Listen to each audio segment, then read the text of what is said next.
출애굽기 탈출하기 오지현 전도사입니다. 출애굽의 이야기가 본격화되는 것은 5장부터 12장 36절까지 구원의 능력이 나타나는 장입니다. 출애굽기 4장에 이어 모세 아론은 바로에게 가서 하나님께 말씀하시는 대로 순종하며 내 백성을 보내라 전했습니다. 바로에게 내 백성을 보내라 해서 히브리어 보내라, 살라는 명령형입니다. 협상을 제의하거나 바로의 긍정적인 대답 얻기를 간청하거나 호의를 구하는 것이 아닙니다. 하나님의 명령을 바로에게 그대로 전하는 메시지는 그 단어 하나하나가 반역 그 자체입니다. 목숨이 여러 개가 아니고서야 하나님의 명령을 명령 그대로 전할 수 있겠습니까? 제 아무리 모세라 할지라도 바로의 적수는 될 수 없습니다. 그런데도 내 백성을 보내라는 말씀은 이스라엘의 소유권이 하나님께 있다는 것을 바로에게 명확하게 알리는 것입니다. 그런데 오히려 바로의 탄압 정책이 더욱 가혹하게 되자 이스라엘 백성들은 당장 현실의 어려움으로 인한 원망과 불평을 하게 됩니다. 모세는 하나님의 말씀에 순종하는데 왜 실패할까요? 그 후에 모세와 아론이 바로에게 가서 이르되 이스라엘의 하나님 여호와께서 이렇게 말씀하시기를 내 백성을 보내라. 그러면 그들이 광야에서 내 앞에 절기를 지킬 것이니라 하셨나이다. 여기서 그 후라고 하는 것은 아론이 모세를 대신해서 하나님을 말씀을 전하고 모세가 백성들 앞에서 기적을 행하니 이스라엘 백성들이 다 하나님을 믿고 머리 숙여서 하나님을 경배한 후를 말합니다. 그들이 광야에서 내 앞에 절기를 지킬 것이니라는 절기란 하나님께 제사를 드리는 것으로 화목제를 뜻합니다. 여호와의 절기를 지키기 위해서는 짐승을 희생제사로 드려야 합니다. 그런데 이 희생제사에 사용되는 짐승 중에는 애굽에서 신으로 숭배하는 어린 양은 암몬 신에게 바치는 거룩한 동물이었고 나일강 삼각주 유역에서는 수양, 염소, 황소를 신으로 삼겼습니다. 따라서 애굽 사람 앞에서 이런 동물들을 잡아 하나님께 제사를 지낸다면 애굽인들의 종교적 분개와 적개심을 불러일으켜 큰 어려움을 당할 수 있어서 애굽 경대를 넘어 광야에서 희생 제사를 드릴 수 있도록 요구를 하게 된 것입니다. 바로가 이르되 여호와가 누구이기에 내가 그의 목소리를 듣고 이스라엘을 보내겠느냐. 나는 여호와를 알지 못하니 이스라엘을 보내지 아니하리라. 여호와가 누구인지 모르기 때문에 들어야 할 이유도 없고 혹여 여호와라는 신이 있다고 할지라도 노예들의 신이 자신과 무슨 상관이 있느냐는 냉소적이고 빈정되는 말입니다. 애굽의 교리에 의하면 애굽의 바로 자체가 신의 화신입니다. 이러한 신적 지위는 그의 권력이 무제한적이고 그의 뜻을 거역할 수 없는 법이며 그의 말이 신적 권위를 갖고 있음을 뜻합니다. 그들이 이르되 히브리는 하나님이 우리에게 나타나셨은즉 우리가 광야로 사흘길쯤 가서 우리 하나님 여호와께 제사를 드리려 하오니 가도록 허락하소서. 여호와께서 전염병이나 칼로 우리를 치실까 두려워하나이다. 본문에서 히브리인의 하나님이라고 모세와 아론이 말한 이유는 당시에는 각 나라 지역마다 다스리는 신이 있다는 범신론 사상에 기인한 것으로 알기 쉽게 설명한 것이며 그 속에 혹시 과거 요셉을 통하여 부강하게 하신 그 하나님을 기억나게 하도록 하기 위함일 수도 있습니다. 그러면서 여호와께서 전염병이나 칼로 우리를 치실까 두려워하나이다 라고 말한 것은 이스라엘 백성들이 행해야 할 예배의 당위성을 바로에게 말하고 있는 것입니다. 애굽 왕이 그들에게 이르되 모세와 아론아 너희가 어찌하여 백성의 노역을 쉬게 하려느냐. 가서 너희의 노역이나 하라. 바로가 또 이르되 이제 이 땅의 백성이 많아졌거늘 너희가 그들로 노역을 쉬게 하는도다 하고 바로는 모세 요청에 대한 직접적 답변 대신 도리어 그들이 배가 불러 잔꾀를 피우며 게으르다는 투로 몰아붙입니다. 이리하여 이스라엘 백성들의 지도자와 애굽의 통치자 사이의 첫 번째 공식적인 면담은 결렬되고 말았습니다. 당시의 노동력은 국가의 재정과도 같은 것입니다. 결국 모세의 요구는 바로가 더욱 악랄한 방법으로 이스라엘 백성을 탄압하는 심히 부정적인 결과를 낳게 되고 말았습니다. 바로가 그날에 백성의 감독들과 기록원들에게 명령하여 이르되 너희는 백성에게 다시는 벽들에 쓸 집을 전과 같이 주지 말고 그들이 가서 스스로 집을 짓게 하라. 또 그들의 전에 만든 벽을 수요대로 그들로 만들게 하고 감하지 말라. 그들이 게으름으로 소리질러 이르기를 우리가 가서 우리 하나님께 희생을 드리자 하나니 그 사람들의 노동을 무겁게 하므로 수고롭게 하여 그들로 거짓말을 듣지 않게 하라. 바로의 방법 첫 번째, 그들이 가서 스스로 집을 줍게 하라. 집은 테벤이라는 단어로 밀을 베어내고 난 밑동 또는 땅에 놓여 있는 지푸라기를 의미합니다. 집은 벽돌의 내구성을 높이기 위하고 벽돌이 오그라드는 것을 방지할 수 있다고 합니다. 이스라엘 백성들은 이제 스스로 집을 구해야 하고 벽돌도 전과 같은 양을 만들어야만 하게 되었습니다. 애굽의 벽돌은 불에 굽는 것이 아니라 나일 강가에서 퍼낸 점토를 개어서 벽돌을 찍어낸 다음 햇볕에 말려 사용하였습니다. 나일강 주변의 넓은 농지에서 그늘 한 점 없는 뜨거운 태양 아래서 집을 줍는 일은 매우 힘든 일이었습니다. 바로의 방법 두 번째, 이스라엘 백성을 게으르다고 말합니다. 더욱 혹독하게 부리기 위하여 게으르다고 말합니다. 바로는 희생을 드린다는 핑계로 이스라엘 백성들이 더 많은 자유시간을 요구한다고 여기고 오히려 더 과중한 부담을 지우게 하여 이스라엘 백성들에게 한치의 여유도 주지 않고 다른 생각을 하지 못하도록 하려고 한 것입니다. 힘에 넘치도록 더 많은 노역을 부과하여 모세와 아론이 하는 말을 듣지 못하도록 만들어 버리라는 바로의 명령입니다. 바로의 방법 세 번째, 모세와 아론의 말을 거짓말이라고 말합니다. 하나님의 말씀을 거짓말로 만들어 하나님의 구원 계획을 수포가 되게 만들려는 수작입니다.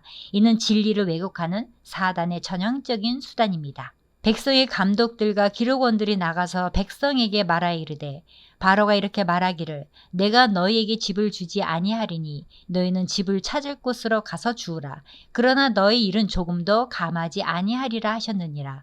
백성이 애굽 온 땅에 흩어져 곡초 그루터기를 거두어다가 집을 대신하니 감독들이 그들을 독촉하여 이르되 너희는 집이 있을 때와 같이 그날의 일을 그날에 마치라 하며 바로의 감독들이 자기들이 세운 바 이스라엘 자손의 기록원들을 때리며 이르되 너희가 어찌하여 어제와 오늘에 만드는 벽돌의 수요를 전과 같이 채우지 아니하였느냐 하니라. 바로는 이스라엘 백성들에게 한치 여유도 주지 않음으로써 여호와 신앙과 민족 정신을 근본적으로 말살시키고자 했던 것입니다. 당시 애굽의 노동자 감시 체제는 애굽인 감독들과 이스라엘인 기록원들이라는 이원화된 지도부 방식을 채택했습니다. 최고 감독원은 애굽인이 차지하고 현장의 감시는 이스라엘인에게 맡겼습니다. 뽑힌 자는 본인이 억눌린 자라는 사실을 망각하고 그 특권을 놓치지 않으려고 억압체제에 적극적으로 협조합니다. 반면에 뽑히지 못한 자는 그런 기회를 잡으려고 은연중에 경쟁합니다. 이스라엘 기록원들을 우리말 개역 성서는 폐장들이라고 번역되어 있습니다. 감독원들은 기록원들에게 압력을 가하고 기록원들은 그들의 동족을 억압했습니다. 만약 하루에 할당된 일의 양이 충족되지 않으면 애굽의 감독들은 기록원들을 매질하고 신문을 하였다고 합니다. 14절에 때리면은 채찍 자국을 내다 살해하다는 뜻까지 지닌 말입니다. 끝에 뾰족한 쇠를 박은 막대기 채찍으로 후려치는 이 살인적인 채찍은 여호와의 사절로 보내진 모세와 아론에게 보란듯이 항거하는 시위였습니다. 이는 마치 진리를 물리적인 힘으로 압제하려는 사단의 발악과도 같습니다. 사단은 하나님의 자녀가 어려움을 겪게 만들어 하나님과 사이를 멀어지게 만드는 것입니다. 이스라엘 자손의 기록원들이 가서 바로에게 호소하여 이르되 왕은 어째 당신의 종들에게 이같이 하시나이까? 당신의 종들에게 집을 주지 아니하고 그들이 우리에게 벽돌을 만들라 하나이다. 당신의 종들이 매를 맞사오니 이는 당신의 백성이 죄니이다. 기록원들이 바로에게 호소하는 것은 감독들이 자신들에게 집을 주지 않으면서도 벽돌 양은 그대로 만들어내라고 계속해서 요구하고 있다는 것을 호소합니다. 기록원들은 이런 감독들의 요구가 바로가 지시한 것이 아니라 임으로 괴롭히는 것으로 생각한 것 같습니다. 그러면서 이스라엘 민족이 애굽에 살고 있으므로 노예이기는 하지만 바로의 백성이라고 말하면서 가중되는 노역을 완화해 보려는 그 애쓰는 모습을 볼 수 있습니다. 바로가 이르되 너희가 게으르다 게으르다 그러므로 너희가 이르기를 우리가 가서 여호와께 제사를 드리자 하는도다. 이제 가서 일하라. 집은 너희에게 주지 않을지라도 벽돌은 너희가 수량대로 바칠지니라. 기록하는 일을 맡은 이스라엘 자손들이 너희가 매일 만드는 벽돌을 조금도 감하지 못하리라 함을 듣고 화가 몸에 미친 줄 알고 그들이 바로를 떠나 나올 때에 모세와 아론이 길에 서 있는 것을 보고 그들에게 이르되 너희가 우리를 바로의 눈과 그의 신하의 눈에 미운 것이 되게 하고 그들의 손에 칼을 쥐어 우리를 죽이게 하는도다. 여호와는 너희를 살피시고 판단하시기를 원하노라. 21절에서 미운 것은 바시, 히브리어로 나쁜 냄새가 나다, 악하다라는 의미를 가지고 있습니다. 이스라엘의 요구가 애굽편에서는 악한 것, 나쁜 냄새로 적용이 된 것입니다. 이제 애굽의 눈에 이스라엘은 미운 것으로 다뤄집니다. 바로의 이러한 대응 조치는 첫째, 모세와 이스라엘 사이를 이간시키는 것입니다. 둘째, 바로만이 최고의 권력자로 바로에게만 복종할 것을 요구하는 것입니다. 셋째, 사태가 이렇게 된 것은 모든 책임을 모세에게 뒤집어 씌우려는 것입니다. 모세는 전혀 실현 가능성이 없는 요구를 내걸어 일만 힘들어졌다는 비방을 동족들에게 들으면서 하나님의 개입이 구원의 시작이 아니라 불행의 시작으로 느껴집니다. 몇 번을 핑계대다가 결국 하나님의 강권에 못 이겨 애굽의 바로에게 다녀온 모세는 절망의 상황에서 자신의 임무를 의심할 수밖에 없었습니다. 모세가 여호와께 돌아와서 이르되 주여 어찌하여 이 백성이 학대를 당하게 하셨나이까? 어찌하여 나를 보내셨나이까? 내가 바로에게 들어가서 주의 이름으로 말한 후로부터 그가 이 백성을 더 학대하며 주께서도 주의 백성을 구원하지 아니하시나이다. 모세의 기도는 자신이 한계점에 이르렀음을 인정하는 소리입니다. 모세는 자신이 바로에게 요구를 하게 되면 바로가 즉시 들어줄 것으로 생각을 했지만 현실은 정반대로 하나님께서 모세에게 약속한 구원은 고사하고 오히려 더 큰 고통이 닥쳐왔음에 대한 탄원입니다. 바로에 대한 모세의 요구는 계란으로 바위를 치는 것과 같습니다. 이제 모세는 동족의 원망을 들어야 하고 모든 책임을 뒤집어 써야 하는 진퇴양난의 위기에 처했습니다. 하나님이 시키는 일이 늘 쉽고 평탄한 것만은 아닙니다. 오늘 우리도 이럴 때가 있습니다. 많은 사람이 힘들게 결심해서 교회를 나옵니다. 그런데 너무 많은 사람이 이상하게도 교회를 나가려 할 때 사단에게 시험을 받습니다. 그리고 사단의 시험을 이기지 못하고 교회를 나오지 않습니다. 어떤 사람은 교회에 왔는데 계단에서 넘어졌습니다. 그러면서 왜 교회를 나왔는데 계단에서 넘어질 수 있느냐 하면서 나오지 않습니다. 이런 일들은 정말 많습니다. 하나님을 믿고 예수님을 믿으면 아무 문제가 없을 줄 알았는데 이상하게도 더 큰 시험이 있는 것을 경험하는 사람들도 있습니다. 주의 일을 하다가도 실패를 맛봅니다. 주님의 명령을 받들고 나아가다가 뜻밖의 암초를 만나 좌초할 때가 있습니다. 그래서 그 실패의 경험이 우리에게 하나님의 말씀에 순종하지 못하게 만들 때가 있습니다. 하나님은 우리를 사용하시기 전 반드시 우리를 막다른 곳까지 이끄십니다. 인간이 자신의 한계를 깨닫고 두 손을 들 때 하나님의 권능은 더욱 뚜렷이 나타나게 됩니다. 마무리합니다.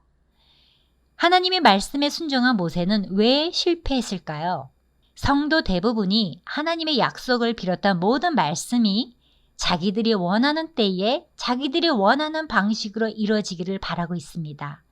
그러다가 말씀대로 힘써 순종했는데도 곧바로 이루어지지 않으면 말씀을 순종할 용기를 잃어버리거나 말씀 자체에 대해 회의하기도 합니다.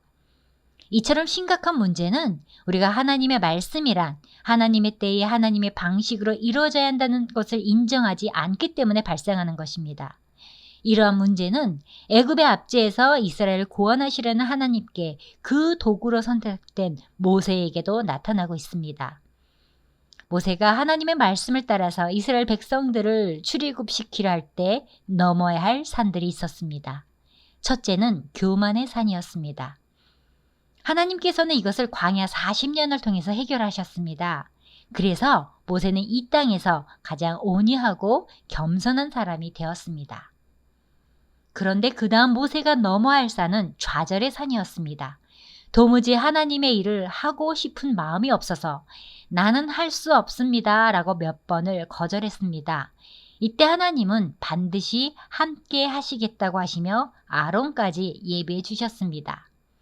또 그 다음에 모세가 넘어야 할 산은 이스라엘 백성의 불신이었습니다. 이스라엘 백성들은 모세를 믿지 못했습니다. 그래서 하나님께서는 모세에게 3가지 이적을 보여주셨습니다. 이처럼 모세는 교만의 산도, 좌절의 산도, 불신의 산도 넘었습니다. 이제 아무 문제가 없을 것 같습니다. 그런데 이제 마지막으로 모세가 넘어야 할 산이 있습니다.